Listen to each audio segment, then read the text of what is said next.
Hello friend, स्वागत है आप सभी का एक बार फिर से आपके अपने यूट्यूब चैनल मैथ की माया में। दोस्तों, आज हम कक्षा 10 के त्रिकोणमिति के कुछ अनुप्रयोग मतलब चैप्टर नंबर 9 का हमने दो क्वेश्चन लिया है। क्वेश्चन नंबर 8 और क्वेश्चन नंबर 11। ये दो प्रश्न आज हम हल करने वाले हैं।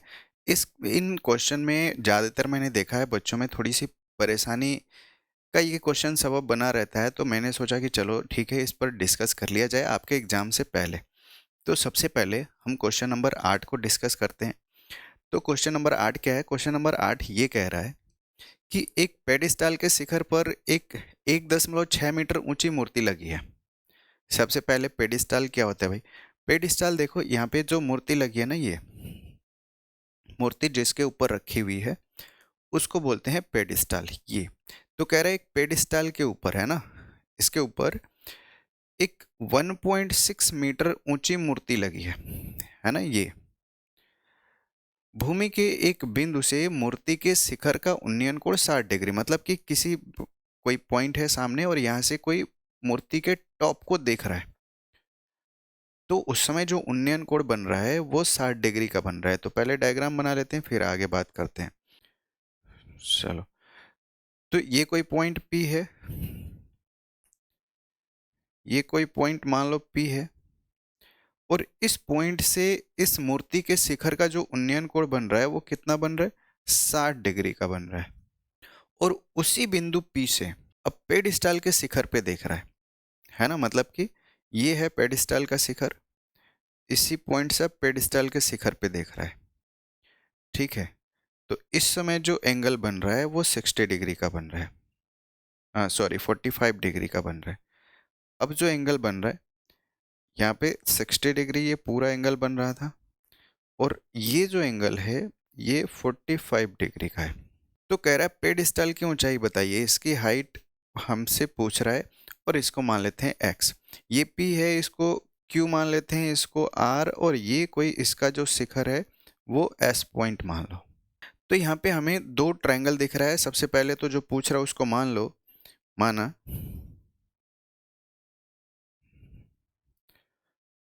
पेडिस्टल की ऊंचाई कौन है भाई? QS है, बराबर h मीटर, तथा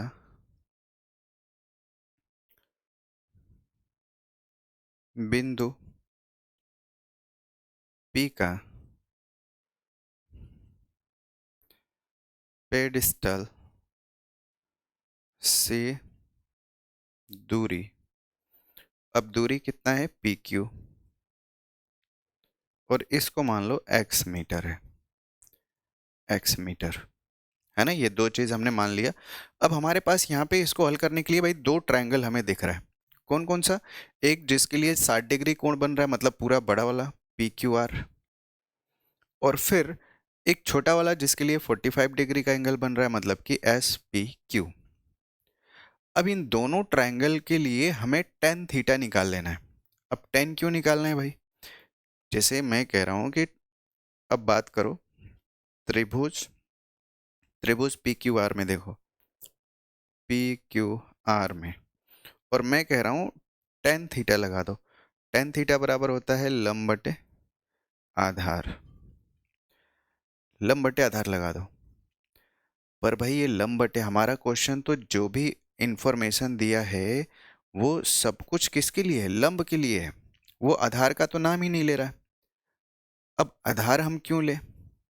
दूसरी बात, जैसे हम tan थीटा लंब बटे आधार लगा रहे हैं, लंब बटे कर्ण क्यों नहीं लगा रहे हैं? मतलब साइन थीटा, साइन थीटा क्यों नहीं लगा रहे हैं? हमें हमें कैसे पता चलेगा? आप ये सोच रहे होगे कि भाई हमें कैसे पता चलेगा जब हम सॉल्व करेंगे कि लंब और लंब के साथ आधार ही लेना है, कर्ण नहीं लेना है। तो भाई देखो, जब भी दो ट्रायंगल मिले आपको, तो ये दोनों ट्रायंगल में अगर दो साइड की बात कर रहे हैं तब तो हमें तुरंत पता चल जाएगा कि हमें लंब के साथ कर्ण लेना है कि लंब के साथ आधार लेना है, तुरंत पता चल जाता है। लेकिन अगर अगर मान लो कि आपसे सिर्फ एक साइड की बात कर रहा है, आपसे दो साइड की बात ही नहीं कर रहा है, एक ही साइड दे रहा है यहाँ पे, और एक ही साइड कौन सा दिया है? लंब, है ना। और यहाँ पे जैसे ये 1.6 मीटर दे दिया है, ठीक है, और पेडिस्टल की ऊंचाई, तो मतलब जो भी इंफॉर्मेशन दिया वो लंब के लिए दिया है। कर्ण ले लंब के साथ कि आधार ले, ये हमें कैसे पता चलेगा? तो दोनों त्रिभुज, जो दो त्रिभुज दिख रहे हैं, जिस साइड के बारे में बात कर रहा है, जैसे यहाँ लंब के बारे में बात कर रहा है, तो लंब को साइड करो, बचे हुए दो साइड मतलब कि कर्ण और आधार में हमें किसको लेना है, वो ये देखो कि दोनों त्रिभुज के लिए कर्ण और आधार में कॉमन कौन सी साइड है।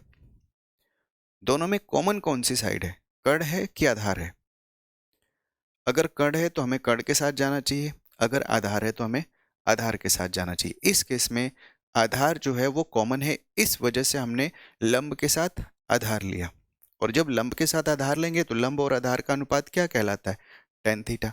इस वजह से हमने टेन थीटा लिया है, ठीक है। तो थीटा का मान हमें दे दिया है कितना, 60 डिग्री। लंब कितना है भाई, लंब ये पूरा, ये हो जाएगा 1.6 प्लस एच पूरा, पी आर कितना है, ये 1.6 है और ये एच है, तो 1.6 प्लस एच हो जाएगा अपॉन आधार कितना है, एक्स है। ये रूट, ये कितना होता है, 1060 √3 होता है, तो ये हो गया √3, और एक्स को इधर भेज दो तो √3 एक्स हो जाएगा, और इधर 1.6 प्लस एच हो गया। तो यहाँ से हमें x का मान पता चल गया, x को यहीं रहने दें, तो x बराबर मिल जाएगा 1.6 प्लस एच अपॉन √3। इसको यहीं पे रहने देते हैं, ठीक है, और इसको कह देते हैं इक्वेशन नंबर फर्स्ट। x का मान मिल गया। अब फिर ये तो कब हमने निकाला, जब हमने बड़ा वाला ट्रायंगल लिया PQR, और अब ये छोटा वाला ट्रायंगल ले लो PQS। तो फिर लिखो त्रिभुज PQS में फिर टेन थीटा लगाएंगे, टेन थीटा, ठीक है, टेन थीटा। अब यहाँ पे लंब क्या है भाई, QS, और आधार कौन है, PQ, QS अपॉन PQ। तो टेन, ये हो गया 45 डिग्री दिया है छोटे एंगल के लिए, ये कितना है H, और ये कितना है X, ये 1 होता है। टेन 45 डिग्री कितना होता है, 1, और ये हो जाएगा H अपॉन X, X को उधर भेज दो, तो X और H दोनों क्या मिल जाएंगे, बराबर। तो ये हो गया दोनों, ये हो गया समीकरण नंबर 2। अब 1 और 2 को ध्यान से देखो, तो भाई यहाँ पे समीकरण एक में अब क्योंकि h और x तो बराबर हो गए ना, बराबर हो गए, इसका मतलब क्या कि x की जगह पर हम h को रख सकते हैं। जैसे ही हम h की जगह पर x रख देंगे तो ये h में एक समीकरण पता चलेगा और h का मान पता चल जाएगा। तो चलो रख देते हैं यहाँ पे, समीकरण एक में x का मान रखने पर, तो ये क्या मिल जाएगा भाई, h का मान रख दो, h, x की जगह पर h रख दो, तो ये मिल जाएगा h बराबर 1.6 प्लस एच अपॉन √3। √3 को उधर पहुंचा दो, तो ये क्या बन जाएगा, √3h बराबर 1.6 प्लस एच। एच को एक साइड कर लो, तो ये हो जाएगा √3h, और ये आएगा तो माइनस एच बराबर 1.6। इन दोनों में से h कॉमन कर लेंगे तो ये हो गया √3 माइनस 1 बराबर 1.6। तो h का मान हमें पता चल गया 1.6 अपॉन √3 माइनस 1। अब क्योंकि हर के अंदर हमें रूट नहीं छोड़ना होता है, हर का परिमेकरण करना होता है, तो हम क्या कर देंगे, इसका साइन चेंज करके, ये तो बात आपको पता होगी, √3 प्लस 1, मतलब इसका साइन चेंज करके अंश और हर में क्या कर देते हैं, गुणा कर देते हैं, तो ये हो जाएगा √3 प्लस 1। तो h का मान आ जाएगा 1.6 ऊपर हो गया √3 +1 और अपॉन h बराबर अपॉन। अब हमें ये फॉर्मूला भी पता है कौन सा, कि भाई a² माइनस b² ये a कोष्ठक में a प्लस b और a कोष्ठक में a माइनस b होता है। मतलब कि अगर a plus b a minus b है तो a² माइनस b² हो जाता है। तो ये a² मतलब 3 का स्क्वायर √3 का स्क्वायर। जब √3 का स्क्वायर करेंगे तो रूट हट जाएगा, 3 हो गया। और 1 का स्क्वायर 1 होता है -1। तो h बराबर हो गया 1.6 √3 +1 अपॉन ये हो गया 2 से डिवाइड कर दो तो h का मान हमें पता चल जाएगा 0.8 इंटू √3 +1। ठीक है, तो ये हमारे पास आ जाएगा h का मान और ये हो जाएगा हमारा आंसर। बस नीचे लिख दो, अतः पेडस्टाल की ऊंचाई h बराबर 0.8 इंटू √3 +1 मीटर होगा। ठीक है, यहाँ पर मीटर भी लगा लेना। देखो मैंने कहा कि जो कॉमन साइड है, लंब के अलावा जो कॉमन साइड है उसको लेना है। ठीक है, तो हमने कॉमन साइड लिया तो हमें पता चला 10 लगाना चाहिए। पर कॉमन ही क्यों लेना चाहिए? क्योंकि अगर मान लो कि हमने कॉमन नहीं लिया होता, कर्ण लिया होता, तो यहाँ पे मान लो कि कर्ण, मान लो इसकी लंबाई L1 और इसकी लंबाई L2, तो यहाँ पे L1 आ रहा होता और यहाँ पे L2 आ रहा होता, फिर हो जाता गड़बड़। L1 L2 H 3 हो जाते और तीनों का हम आंसर नहीं निकाल पाते। इसलिए जो कॉमन साइड है उसको लेकर के सॉल्व करना चाहिए। तो हमने क्या किया, कॉमन साइड लेकर के सॉल्व कर लिया। अब इसका दूसरा प्रश्न क्या है भाई? दूसरा प्रश्न ये कह रहा है कि एक नहर के एक तट पर एक टीवी टावर ऊर्ध्वाधरतः खड़ा है।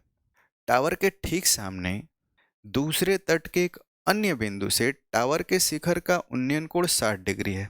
इसके कहने का मतलब कि भाई देखो, ये एक टावर है, टीवी टावर है, और ये एक नहर है।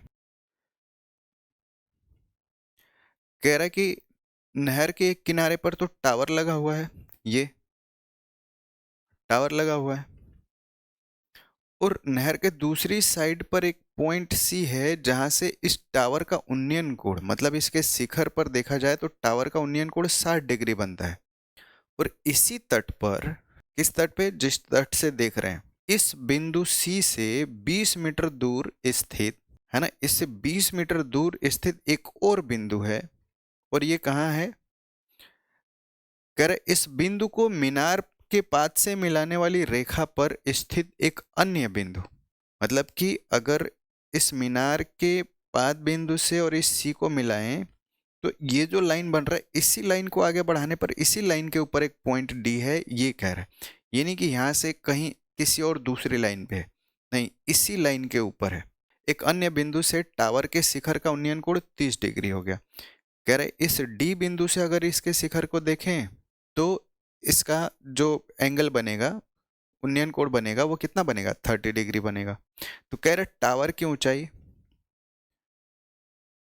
और नहर की चौड़ाई बताइए ये। ठीक है, मतलब कि ये आपसे x के बारे में पूछ रहा है और h के बारे में पूछ रहा है। तो ये नहर की चौड़ाई आपको डायग्राम दे दिया है, टावर की ऊंचाई और नहर की चौड़ाई पूछ रहा है। ठीक है, तो हम निकालते हैं। अब यहाँ पे देखो, अब यहाँ पे हमें सोचना ही नहीं है, यहाँ पे हमें सोचना ही नहीं है कि हमें 10 लगाना है कि साइन लगाना है, लंब लेना है, आधार लेना है। यहाँ पहले से ही इतने दो साइड के बारे में बात की है। कौन से दो साइड? लंब और आधार। लंब और आधार के बारे में बात किया है। तो लंब और आधार का अनुपात जब लेंगे तो हमें पता है, सीधी सी बात है कि हम क्या लगाएंगे? टेन थीटा लगाएंगे। तो यहाँ सोचने की जरूरत नहीं है। पिछले क्वेश्चन में क्या था? सिर्फ लंब की बात कर रहा था, तो वहां लंब के साथ कर्ण ले कि लंब के साथ आधार ले, ये हमें थोड़ी सोचने की जरूरत है। लिखो त्रिभुज ए बी डी में टेन थीटा लगाओ। ए बी डी में टेन थीटा लगाएंगे तो ए बी क्या बन जाएगा, लंब, और बी डी क्या बन जाएगा, आधार। टेन 30 डिग्री, और ये एच है, तो एच अपॉन ये पूरा कितना है, अगर इसकी लंबाई को एक्स माने तो ये पूरा कितना है, 20 प्लस एक्स हो जाएगा आधार। 10 30 कितना होता है भाई, 1/√3, और h अपॉन 20 प्लस एक्स। तो यहाँ से h का मान निकाल लो, तो h का मान यहाँ से निकालेंगे तो कितना आ जाएगा, यहाँ पे लिख देते हैं, h बराबर हो जाएगा, h बराबर, इस हर को दूसरी साइड पहुंचा दो तो 20 प्लस एक्स अपॉन √3 हो जाएगा h का मान। तो h बराबर ये हो गया 20 प्लस एक्स अपॉन √3। इसको समीकरण 1 बना के छोड़ दो। ठीक है, बस ये दो चीजें जो हमने लिखा है x और h, आप यहाँ पे ऊपर एक लाइन लिख लेना, माना टावर की ऊंचाई h तथा नहर की चौड़ाई x है। ठीक है, ऊपर यहाँ पे दो लाइन, माना टावर की ऊंचाई h तथा नहर की चौड़ाई x मीटर है, तब इस त्रिभुज में ये लगा दो। अब फिर दूसरे त्रिभुज की बात कर लो, छोटे वाले की। पुनः त्रिभुज, छोटा वाला त्रिभुज क्या है भाई, छोटा वाला ए बी सी में, ए बी सी है ना, ए बी सी में tan थीटा बराबर, ए बी तो इसकी ऊंचाई है, बी सी इसका आधार है। ठीक है, ए बी ऊंचाई, बी सी आधार। तो यहाँ पर थीटा कितना है, 60 डिग्री, ऊंचाई अभी भी h है, और बी सी कितना है, x है। ये होता है √3 और h अपॉन एक्स। यहाँ से h का मान कितना है, x को दूसरी साइड भेज देंगे तो h बराबर कितना हो जाएगा, √3x। h बराबर कितना हो जाएगा, √3x।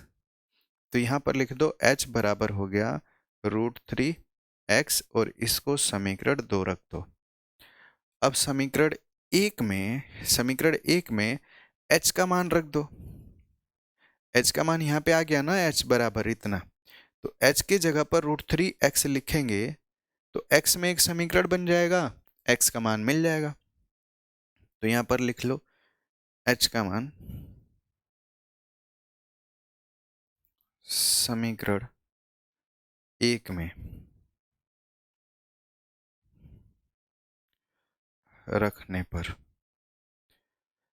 तो h का मान कितना है भाई, h का मान √3x है ना, h की जगह पर हमने क्या रख दिया, √3x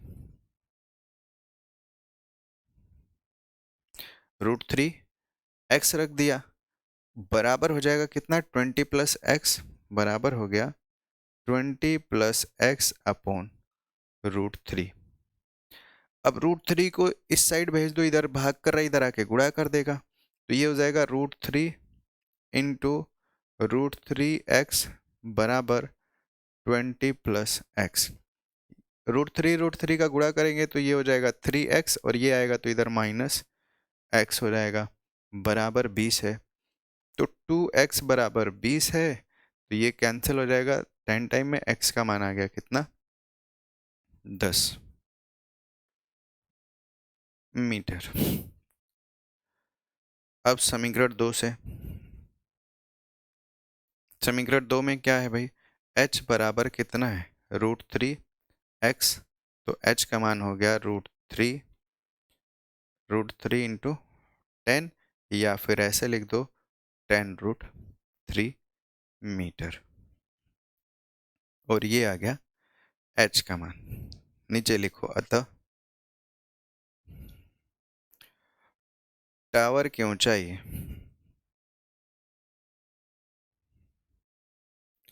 टावर की ऊंचाई h बराबर 10√3 तथा नहर की चौड़ाई x बराबर 10 मीटर है। ठीक है जी, इस अध्याय में टोटल 4 टाइप का प्रश्न पूछता है आपसे, है ना। 2 तो ये हो गया और 2 और टाइप का पूछता है। उन दोनों की चर्चा हम अगले वीडियो में करेंगे। आपके लिए इंपॉर्टेंट क्वेश्चन दोनों है, बेहद ज़रूरी है आपके 2024 एग्जाम के लिए। तो नेक्स्ट वीडियो के लिए जो बेहद इंपॉर्टेंट है आपके 2024 एग्जाम के लिए, चैनल को कर लीजिए सब्सक्राइब। और बाकी बस ठीक है, मिलते हैं अगले वीडियो में, तब तक के लिए बाय बाय, जय हिंद।